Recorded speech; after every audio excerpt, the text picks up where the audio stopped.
everybody.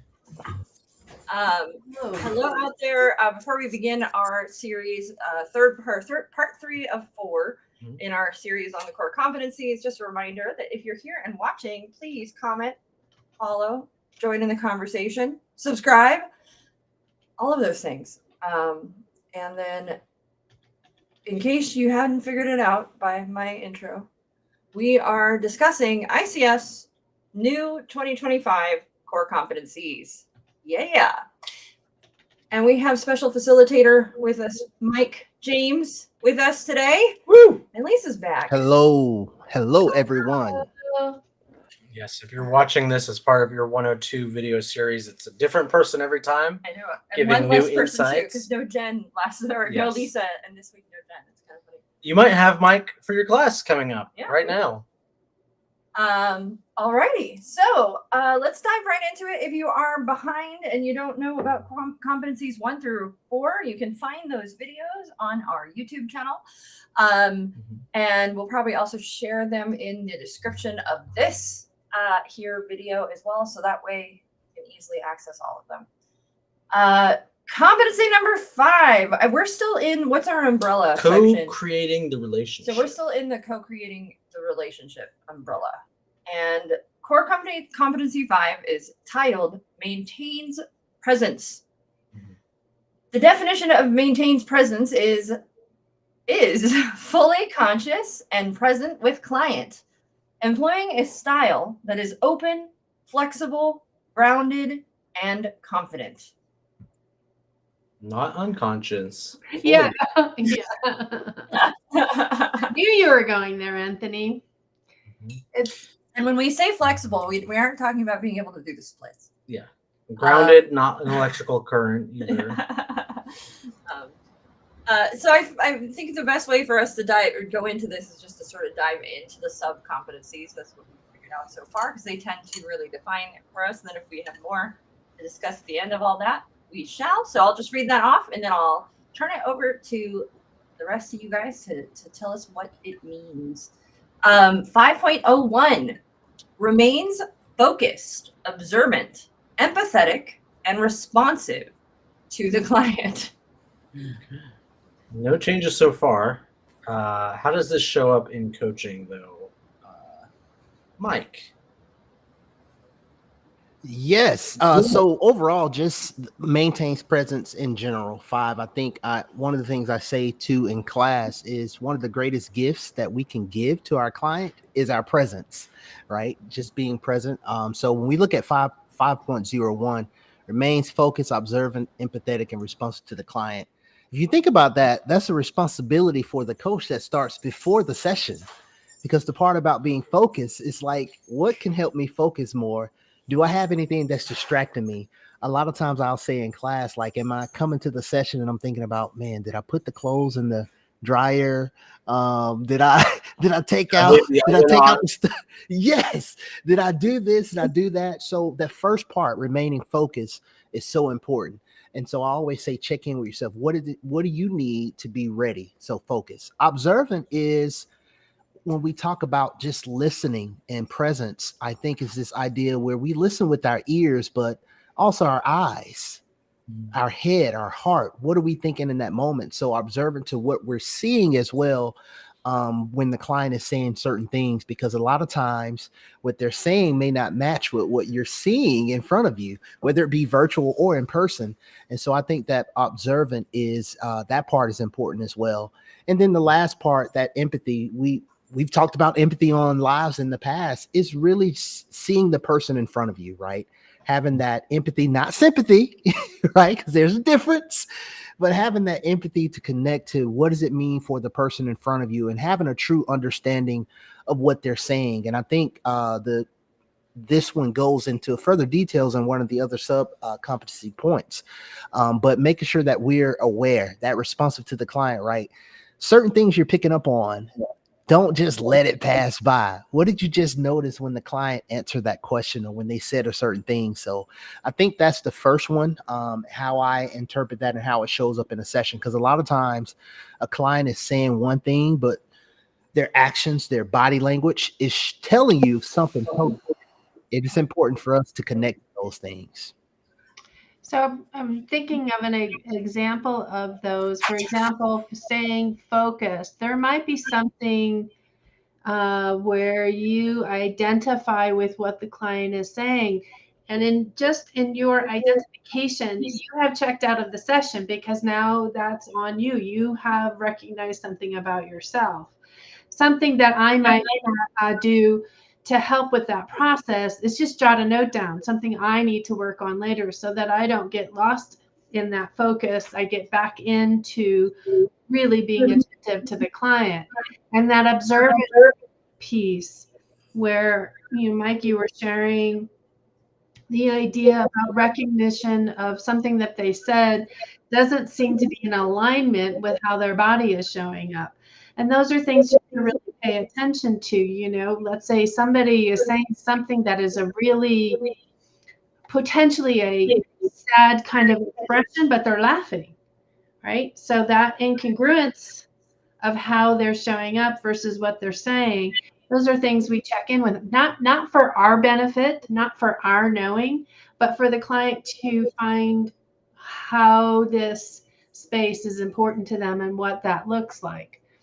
And then empathy and being responsive. I'm hearing echo, sorry. Maybe somebody else should give that example.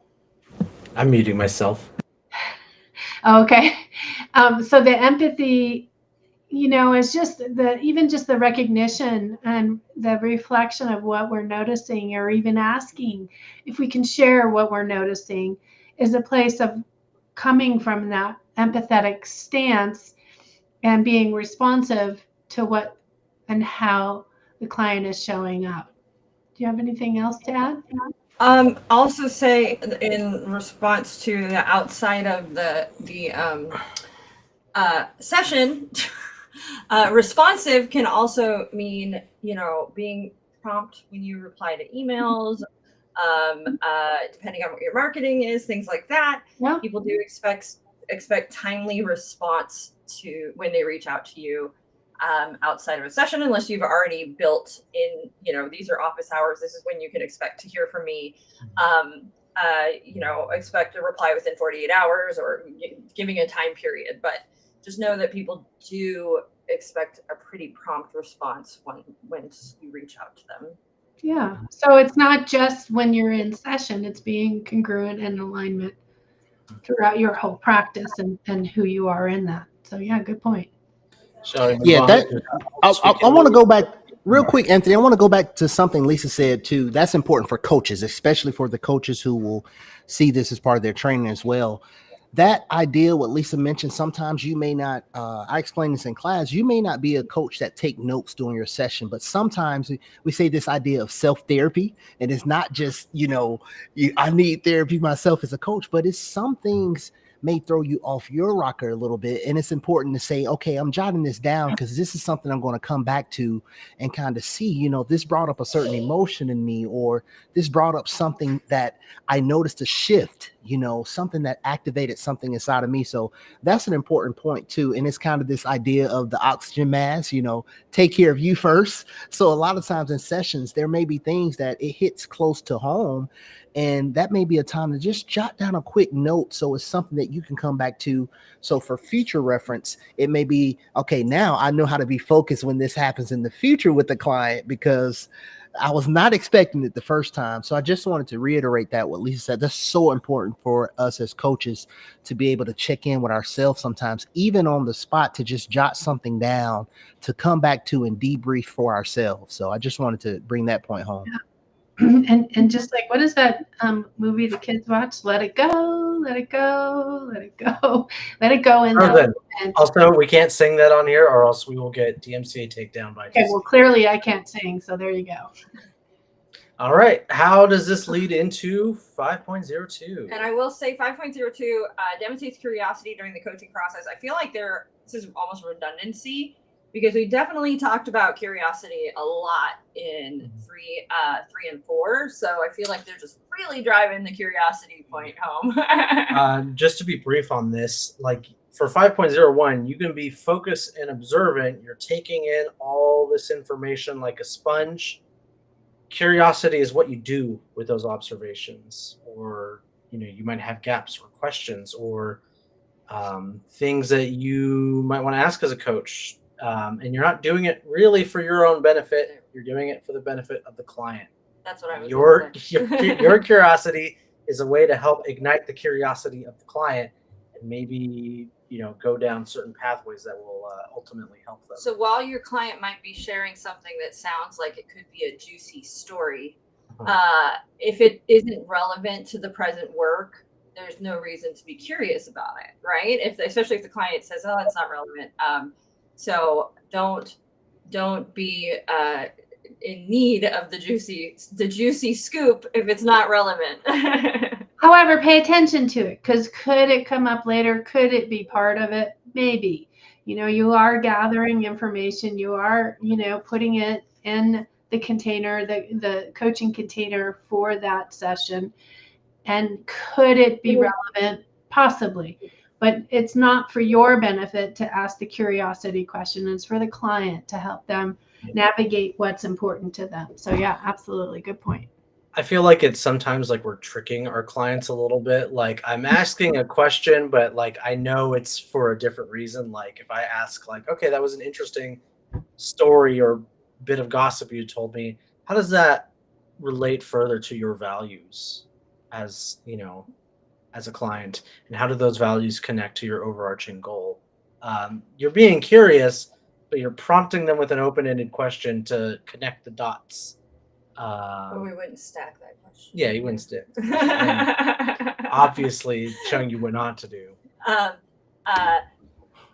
I think we should move forward to 5.03 because I think we've touched on it, and I think we've touched on it because this didn't exist before, right, Anthony? Yeah, this is a new one. There was a 5.03, and that became 5.04.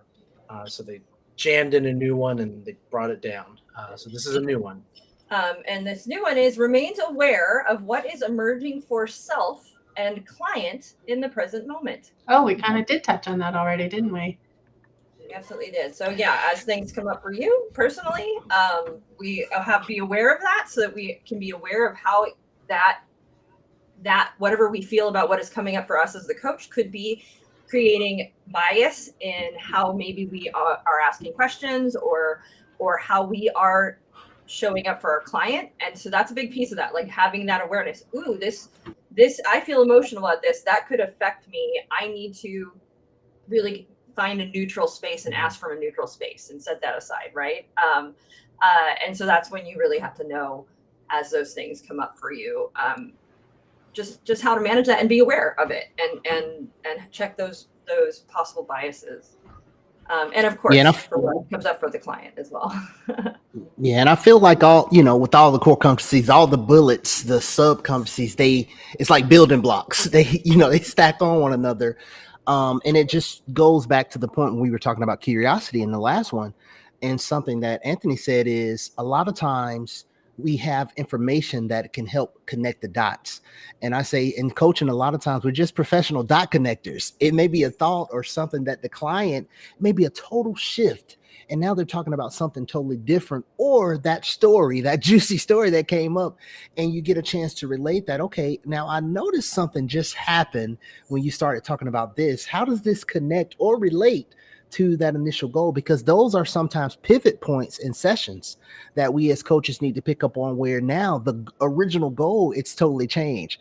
I was talking about I wanted to work on confidence, coach, but now I do see when you ask me that question, it's more procrastination. That's the problem. It's interesting though, because like then once you get the procrastination thing solved, the confidence comes up, right? Like comes back. So like Absolutely. it ends up solving itself. And so they end up being interconnected too. And I think also, oh yeah, go ahead. No, I was going to say, Brooke, but that's the important part of us as coaches, again, with this whole competency, maintaining presence, because sometimes if we don't lean into our curiosity and ask that one simple question, we may never get that chance of, oh, now I see how my procrastination is affecting my confidence, just by us simply being in tune with maybe shifts or what's emerging or coming up for the client. Love that. All right, shall we go to the next one? Yeah, and this again, I think we have already started to scratch the surface here. Manages one's emotions to stay present with the client. Kind of just talked about that. And this is exactly the same. They didn't change verbiage because remember there was a verbiage change on something, and it was in a similar space earlier on. Yeah, there's the rest of them are not No changed changes, at all. So manages, that word manages is an important word. Oh yeah, we talked about that last time. The difference between managing and what's the other one? I think it was in the glossary of terms. You know, you keep talking, I'll find out. So I think they had used a different term prior to.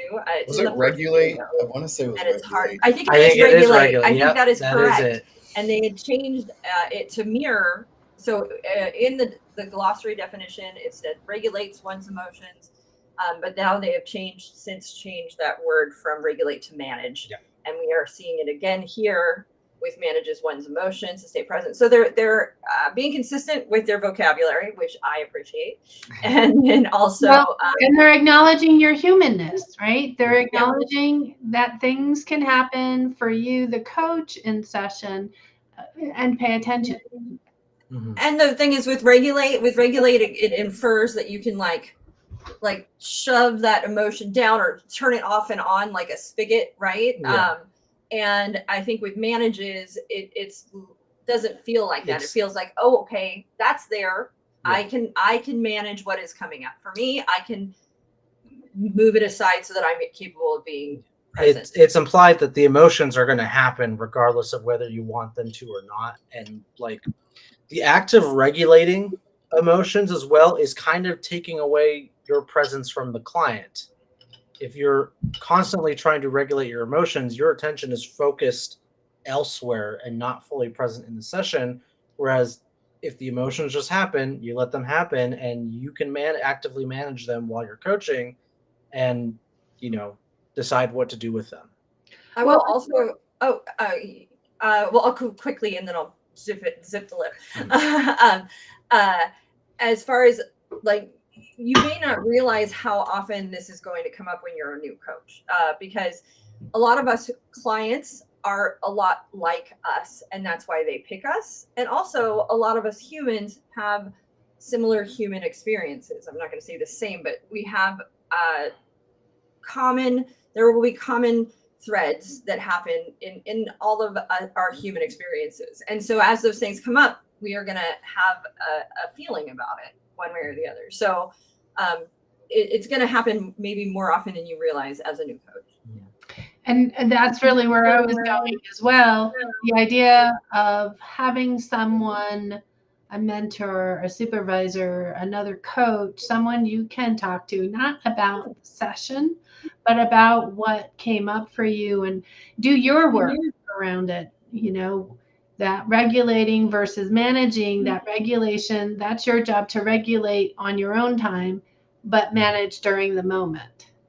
Quick hi to Sue. Hi, Sue. Good to see you in the chat. All right. I think we can move to 505. Mm-hmm. Again, something we are kind of scratching on. Demonstrates confidence in working with strong client emotions during the coaching process. So now we've sort of switched from what the coach, coach emotions to client emotions.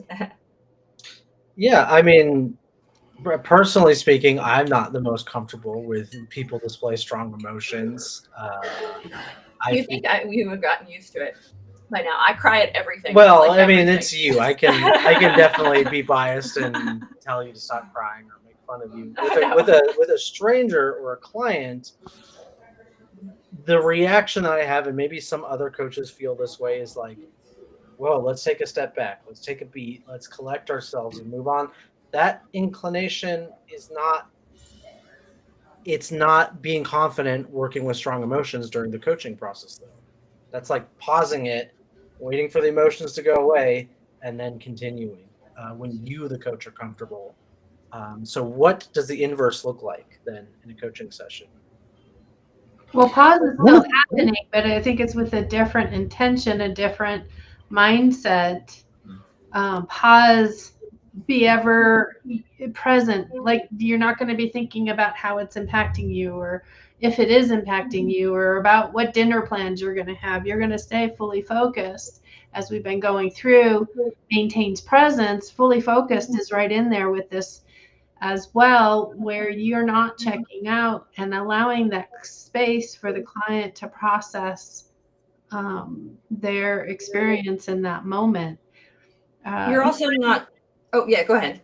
Yeah, trying to rush a client through an emotion because you're in discomfort is not the right thing to do. Allowing that client that space and just, sit there. There's a sit there, and then there's one that you're just still really within the process.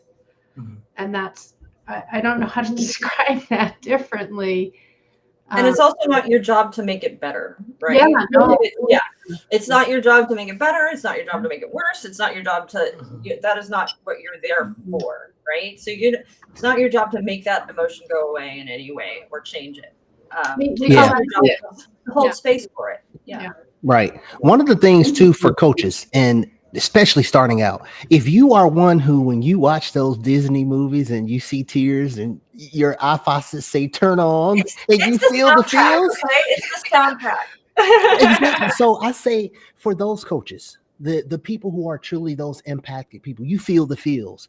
It's important to know, work smarter, not harder, because the more you try to fight that, the harder it is. And I say it's really the idea of not being attached, right?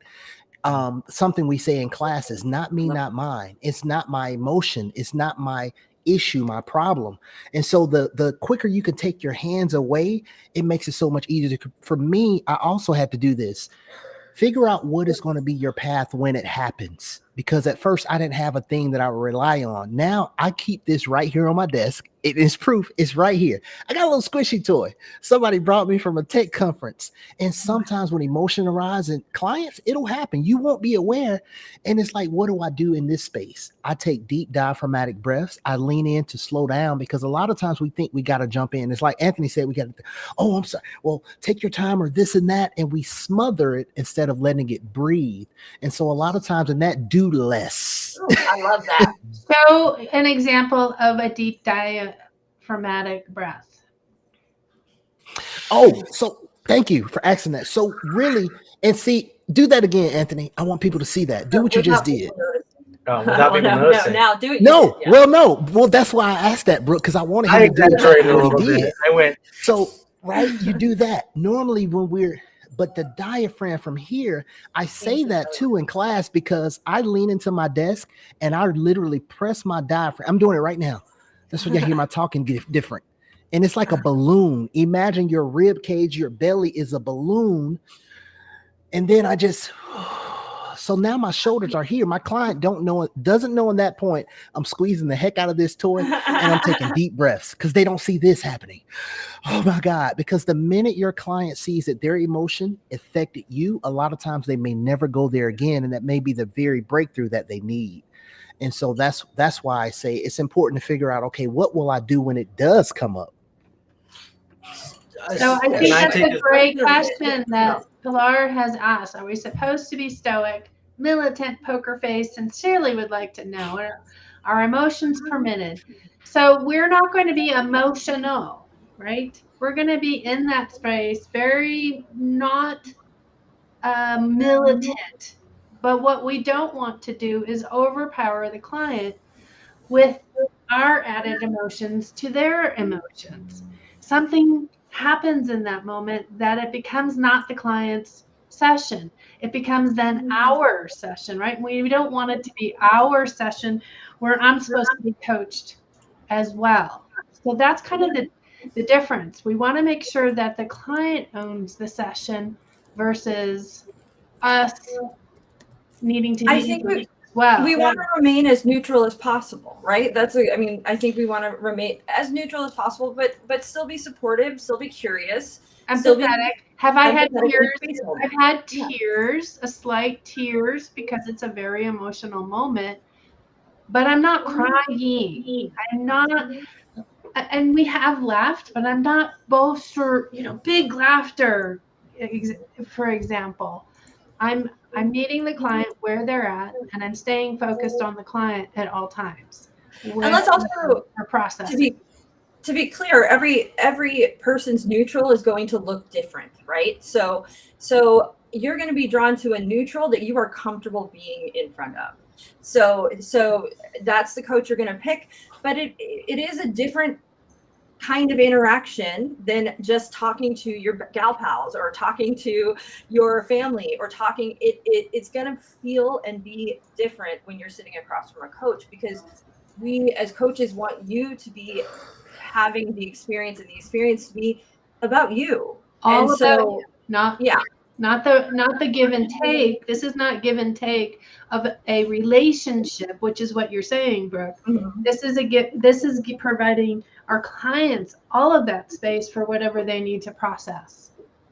Yeah, and real quick too, because that question, I think it was Pilar. I think if I saw the name right, that question is like, I in my mind, to Pilar, I would be saying, okay, I hear y'all, but what do you do? Right. And that, so really quick, like if I were coaching Jerome, right, it's a difference between me. Oh my God, Jerome, I'm so sorry, man. Take a moment. All that is like, whoa, that's the sympathy versus Jerome. I noticed when you shared that, I noticed the emotional shift. Take a moment, even your tonality, changing that. Now you break through and the person, oh my God, you see me, right? So it's a matter sometimes even just touching your heart or slowing down in that space, even watching how you're responding, because I don't want to be. So how does that make you feel? Whoa, you just missed the person. So I think even sometimes in that space, it's that empathy, connect what is happening right now for my client versus, oh my God, I understand. And now we want a same story or something like that. So I think that's important to connect in that moment with the human experience. But again, don't make it about you. It's what's coming up for the client and how it's affecting them. Yeah. All right, we got to keep moving along here. So 5.06 is comfortable working in a space of not knowing. Yeah, we love that. That was self-explanatory. Yeah, like just be okay. I tell coaches this in class, Brooke. I say, listen, the beautiful thing about coaching, we don't have to know it all. That's the good thing about it. And here's the important reason why that's important is it's not my life. When we walk away from this session, I'm not going back to all the solutions I think I gave you, right? It's your life. So the space of not knowing is beautiful because I don't know. At the end of the day, especially for the recovering fixers out there, raising my hand out, we really don't know. And if we can get comfortable in that space, it makes the coaching a lot easier. The argument that comes up in that space is that's what people come to me for. That's what I'm known for. That's what, I feel like I'm called to do. What's your response to that? Yeah, the beautiful thing is that response, and client coaches will ask in class, well, what do you say to the client? Well, that's what I'm paying for you for. You're the expert. Yes, I am the expert in Mike, but I'm not the expert in Lisa, right? And I would hate to tell you something that has nothing to do. I don't know the role players in your life. This may be a moment to stop and connect again, to let them know I see you, I hear you, I want to respond to what you said. But Lisa, I don't know the role players in your life. I don't know your everyday. So what I'm interested in is figuring out what would work best for you. I would love to tell you, but I don't know how that will land, right? Because at the end of the day, worst case scenario, it can make us liable. So yeah, you are the expert in you. I love that response, Mike. I love that. Yeah. You are the expert in you, not me. I love that. 5.07 creates or allows space for silence, pause, or reflection. Guess we're pausing. That was beautiful. We just did it. Perfect. It was beautiful. We were on the same page. Just remember, you don't have to fill in all the blanks or all the quiet space with words, with things. We just really want to choose what we say with intention as a coach and when we say it. And a lot of times saying nothing is way more powerful than filling that space. So the given reason is if we're silent, more information is going to come out from the other person because they're not comfortable with the silence either. And as they're digging deeper and sharing more, that's what we want for our clients, for them to empty out what they need to empty out and share with us so that we're pulling on the information that they feel is important. It also gives your client the chance to think, right? If we're talking, the client is having to listen, and they're listening to you, not to themselves. So being quiet allows the client to think. And the final thing, in terms of like maintaining presence, when you're constantly talking, you are thinking of the next thing to say. You're not allowing for a moment to be present in the moment. You're just working towards the future and towards the end of the session, really, when you just, keep yapping. But when you're silent, it gives a moment for you to maybe reflect on what you just asked and the client to digest and maybe answer, what it is you just asked. And just the moments. Observe what your client does in the silence as well, right? I love my long pauses. That's where I get high marks in my evaluations. It's the easiest thing in the world to do. It's nothing. You're doing nothing. It's actually, it may not be when you're beginning this, that journey where it's important to have that pause. It's not easy in the beginning because we're not trained to do that. We have been trained to fill in all the blanks, to think 5 paces ahead, to interact in ways that fixes moments. And now we're saying, nope, all that goes out the window. That's not what coaches do, because when we're empowering our client for them to have their voice and their space, their learning, their growth, whatever the correct direction is, it's not on us to tell them what that is. It's on them to be supported along that way and hear what they're sharing. And there's undercurrent of what they're sharing or things they're not saying we pick up as well. And that comes with some seasoning. We tend to be able to go in that direction. But in the basic, maintaining that presence is all about you containing yourself in a way that allows that client to blossom. We will be moving forward to 6 now. I will say I teach group fitness classes out of this, and we're never quiet during this. Like they don't want you quiet. You're supposed to be talking the whole time. So I come home and I'm like, I don't want to speak. All right. Listens actively. We are in a new umbrella though. Yes, new foundation, which is communicating effectively. Communicating effectively. So we've got the presence part down. Now we're going to start communicating. So number 6, you might be surprised to learn this is not about speaking first and communicating, but it's about listening. So listens actively. Definition: focuses on what the client is and is not saying to fully understand what is being communicated in the context of the client systems and to support client self-expression. Do we have a definition of client systems in the glossary? I think we do, because that is an important little... I have it pulled up, Anthony, if you want me to read it. For client systems? Go for it. Yep. Client systems is a network of relationships and environments that influence the client's life and decisions. Wonderful. Perfect. And then, so... We'll go right into let's go to the definition, because it'll frame itself with that. Yeah. It's going to all come out. It'll come out. Yes. 6.01 considers the client's context, identity, environment, experiences, values, and beliefs to enhance understanding of what the client is communicating. That's a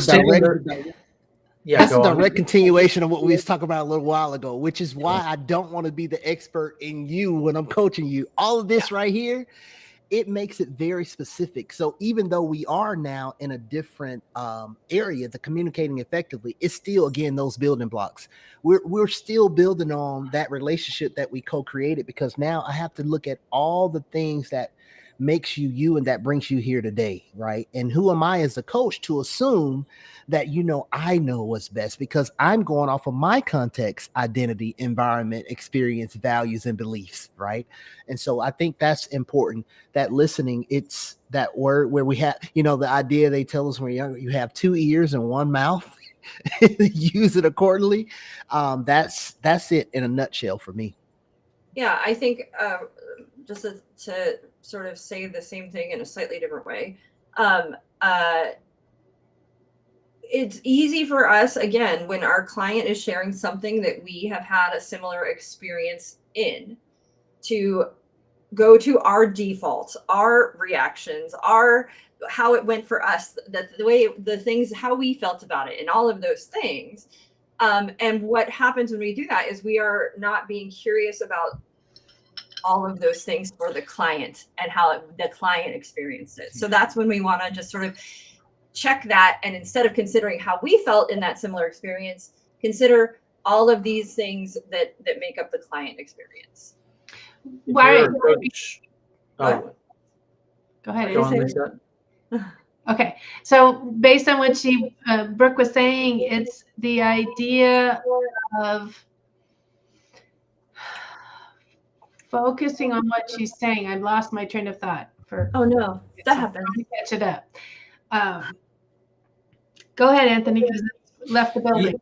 Yeah. So when this is not something that is immediately established, for one, because you might have a general understanding of the client's context, their values and beliefs, but like their values and beliefs also come out during an entire coaching relationship. So this is something that is built throughout multiple sessions, not something that is going to be really grounded the first time you meet them.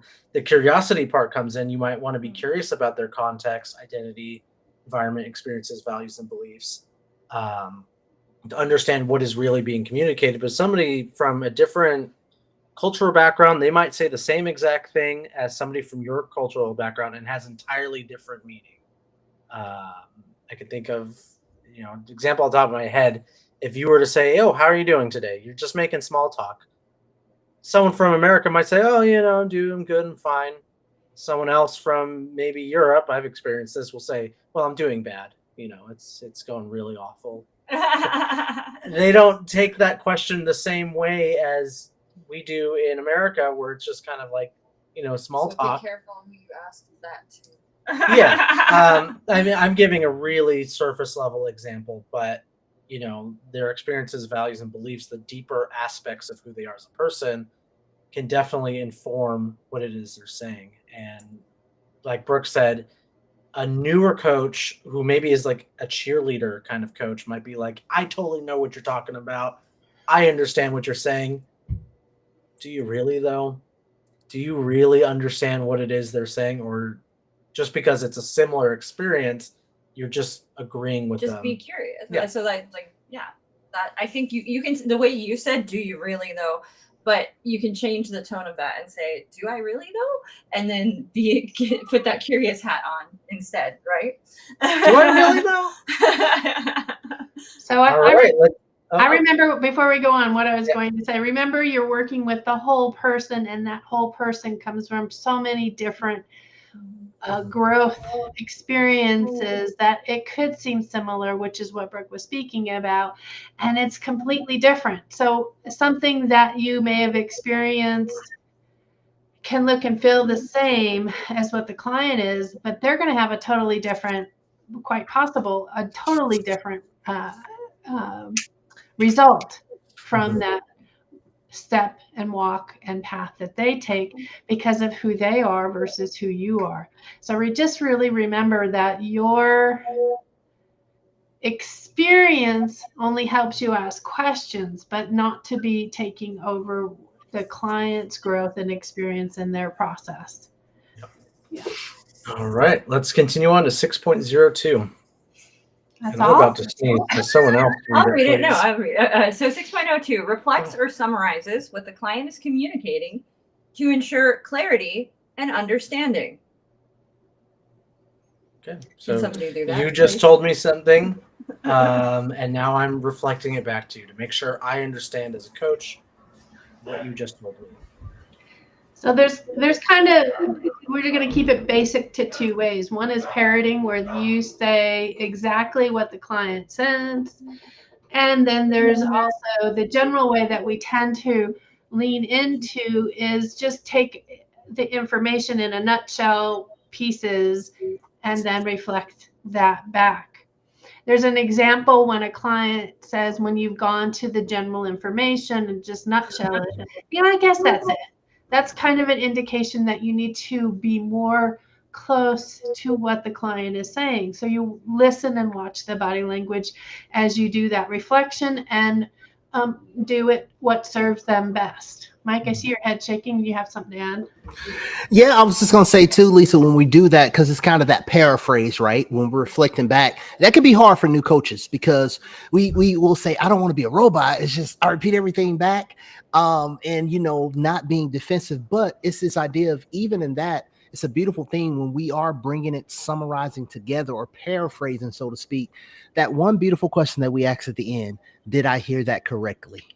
Because now you take that accountability of let them fill in the blanks. Like Lisa said, if it is a little bit off, say, okay, well, Jerome, when I noticed when I said that, you kind of said, well, kind of, what did I miss? Or allow them to fill in the gaps. But I think that's important too. And again, it goes back to, for the sake of connecting the dots for the client, not just I'm going to parrot and repeat everything back every time they say something, but to bring them along that journey of what they need out of the session. And you might encounter a client as well who just says, no, that is not what I said at all. And they'll help you. Hopefully they'll help you by re-explaining or putting it in different terms. Yes. Well, that's not exactly what this client was doing. They were manipulating the session because they kept, every time I reflected back. I first did it, we're paraphrasing, right? Nutshell, kind of, here's the information. She went, no, that's not it. And then I go, oh, okay, let me try again. And then I went into more language that this client used, and she told me no again. And I'm like, I'm pretty good at reflecting, so I'm a little confused. And then I go, oh, I'm so sorry, I'm a little confused. Could you tell me again what I'm missing? And she said the same exact thing that I said before. So I reflected it back again, and she said no. I'm like, I don't understand what I'm missing. And I looked at the other person because I'm a couples coach. So I looked at the other person. I go, help me. What am I missing that I can do better in this moment, in this reflection? Mm-hmm. And the person said I wasn't missing anything. Basically, after the session, I had some time to think about it and do my work around it so I could understand what was happening. And basically, I understood that I was being manipulated to say something that it was coming from me that person wanted me to say to the partner. So it would look like I was correcting the partner. So that's what that was about, it without giving any specifics. And I know it's hard to maybe follow that, but yeah, it was all about manipulation in that moment. So does that happen? Sure. You just have to be aware, do your work afterwards if you're not quite understanding. In fact, I took a whole class on understanding manipulation after that, just to make sure I did better on either my next session with them or future sessions with others. So I could get better. And that goes into like why reflecting is good in the first place, because sometimes the reflection is not what is being shown to you. And finding that congruence or incongruence is very useful. Moving on, though, we're going to pick up the speed a little bit. Yeah, pick up the pace a little bit. Let's see 6.03. Recognizes and inquires when there is more to what the client is communicating. Okay. So we just part of that Lisa set the foundation with that. Yeah. She just set the foundation. There's more going on under the surface of that example that Lisa said than what is strictly being said in words. It's the glacier metaphor, right? Yeah. Yeah. Mm-hmm. And as like goes into psychology too, like the way that we communicate is more than just words. It's tone. It's, me waving my hands around. It's where my eye line is. It's being observant as well. Going back to that other core competency, the way you do that is by being observant. And it's not just, so I think it's important to note too, you said, you're talking about the way we communicate, but it is also mentioning there is more than what the client is communicating, more to than what the client is communicating. So the client may not be communicating the full picture to you, and they might not even know the full picture. There is going to be more under the surface, and that just is the nature of human beings and coaching. Yeah, for sure. All right, and then this leads into sort of what is more than being communicated. Leads into the next one, 6.04. Notices, acknowledges, and explores the client's emotions, energy shifts, nonverbal cues, or other behaviors. Hey, look at that. That's all. That is more than what is just strictly being communicated. All of those things. And so we've kind of, well, look at that. We picked up the pace very quickly there as we, so now we're right back. And I think, again, we've mentioned all these things. I don't think we have to dive super deep into that. I would like to add something here, though. I know we're moving through this. The idea is to not ask a bunch of questions and a bunch of different questions, right? The idea is to ask a question and build into what the client has shared with you, and ask, dig into that conversation, with curiosity, but not to take what their answer is and move on to another question. Not necessarily. This is one of those things where I love that it says notices, acknowledges, and explores. This is one of the reasons we ask into that awkward giggle. We ask into that tone shift. We notice when our client is excited and shows excitement versus when our client seems drained or tired, and we acknowledge it and we ask into it, and we say things like, I noticed that when you were talking about this, there was a lot of energy, and you can be, there was I just felt the energy was very noticeable, and you were talking quicker, and you had a feel, it felt like excitement. And versus when you were talking about this, you didn't feel like the same level of energy coming from you.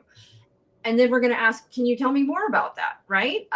You can also tell me I'm wrong. But you can tell me more about that. But those are the things that we're going to notice that might make our client sort of acknowledge something that maybe they aren't acknowledging, or talk about something that they haven't spoken about that will have a deeper meaning. Mm-hmm. All right. So we go into 6.05. And we kind of mentioned this a little bit. Integrates the client's words, tone of voice, and body language to determine the full meaning of what the client is communicating. It's funny, when I first read that, it feels a little manipulative right off the bat, right? I'm going to integrate the client's words, tone of voice, and body language to determine the full meaning of what the client is communicating. But again, what that is us not being a parrot, but doing sort of what I just did. I notice how excited you got, and notice how I am when I'm saying that. I am getting excited in sort of a way to demonstrate the energy I was feeling while my client was talking. So at that point, I'm demonstrating. You got all excited. You were doing this, that, and the other, and I kind of am integrating that energy level so my client can then understand that was the energy they were bringing into the session in that moment. And so even when I was explaining that, I did that, but over here you were more, my tone came down, and so that's what that means. It's not that we're doing it to manipulate our clients or anything like that. It's that we're doing it so our clients can have better clarity of what they are expressing. And also, like, in a non-reflective way, like when you were talking, you were animated, moving your hands. How does that meaning change when you have the same tone of voice, saying the same words, but now you're like maybe guarding yourself a little bit, or you've got a nervous sort of tick going on? The body language, it changes the meaning of what is being communicated, and maybe I wouldn't go so far as a coach to assume what the full meaning is, Yes. because that can really only be demonstrated and communicated by the client. So it will lead to more things for you to ask about and to be curious about and to take notice of. Hey, Brooke, I notice you're saying all these wonderful things. You're sounding very animated, but your body language is a bit neutral. It's a bit turned in. It looks a bit nervous from what I'm observing. Is there more to going on under the surface? Am I reading this correctly? And I could just be like, no, the room is very cold. And there you go. I'm just trying to stay warm right now. That's like the sunglasses thing that we Don't give that away. Don't give that away. Yeah. Well, I wanted to add to what you were already saying. I know I'm stopping you, Anthony, but I wanted to add, just like you're reflecting back what the client is. Let's say the client is sharing something with you and you got really excited about it, right? Now you're more animated than the client. That's not meeting the client either. Mm-hmm. Go ahead, Anthony. Thank you for letting me interrupt you. Oh, I was going to say the sunglasses thing. Is that a 101 or 102 thing? 101. So they've already watched it. Well, there's other people. If you know, you know, and if you don't know, go take Coaching 101. All right, shall we wrap it up with 6.06? Notices trends in the client's behaviors and emotions across sessions to discern themes and patterns. We didn't talk about the changes, but that's okay. The changes are really, I'll just get into the changes because they're really small and they're mostly grammatical things. They changed client communicated, past tense, to client is communicating. So present continuous. They're just making sure we're present. Yeah, what is being said in the moment now versus, oh, the session's over. Now I'm going to reflect on what they said. But back to 6.06, it's those trends over multiple sessions. And as you're building and learning the client's context and their values and beliefs, now we can start to put on our meta observational skills as a coach and think, okay, what am I noticing across multiple sessions now? And what trends are going on? And then accurately and conveying them and sharing your observations. That is allowed as a coach, correct? I noticed that every single time you say that you're going to accomplish this on, by the next session, it takes you 2 sessions to do that. And that's just something I've noticed. And I'm presenting this without judgment. But so maybe when I'm not going to make a suggestion there. I'm going to say, can you tell me more about why that is, or what might be causing that, or you know what I mean? Yeah, it can help with that. It can help with that consistency and accountability for the client as well, right, Brooke? Because another way we can do it, almost more challenging, is what's important about when you complete that. It takes you 2 times, or it takes you 2 weeks instead of the week that you say. What's important about that, right? Because now it's like, oh, you reframe how they're thinking and looking at it. And so I think it's part of the idea of, over time, we start to notice every time, like we talked about, every time they say something. I had a client where it was a thing where they were working on confidence just in a work environment. And every time they would talk about a certain thing, they would put their hand right here, like close to their throat. And I asked about it one time, and the client paused and went into a whole spiel of how even when you ask me to repeat that, it's hard to say, and went into a whole spiel about my throat chakra being blocked. And it just opened up a whole nother thing. Just because I asked, I noticed every time they kept doing this, almost like physically, I'm seeing them hold back the words. Like I want to push them back down. Wow, and that right there was a breakthrough just from that one noticing. Every time you mention this, I noticed that you put your hand close. Tell me what's happening there. They paused and sat back. So emotion came up. I waited. And that was the thing, finding my voice. Yeah. My empath brain fired on right there. I got goosebumps. we might interpret that as coach needed to know that answer, but it wasn't coach needed to know that answer. It was acknowledging something the client was doing, basically putting that mirror in front of the client so that they could then understand what was going on for themselves. Did coach get information? Of course, coach got information, but it wasn't for the purpose of the coach. And back to what Brooke said too, this is the idea of just being neutral. Even when we are doing that, connecting the dots, they could have said, Brooke, well, I mean, I don't know. It's something I do. Okay, awesome. This is the idea of it's not me, not mine. That's okay, because if I'm leading and if I'm doing it just for the sake of curiosity and not the curiosity to cure what's not there, then I would have an issue when they don't give me what I thought they should have said. But when it's for the client to maybe connect some dots, power in the mirror, when we reflect back and hold it up, then whatever they say on the other side of that is no problem. It's great, so that's important too.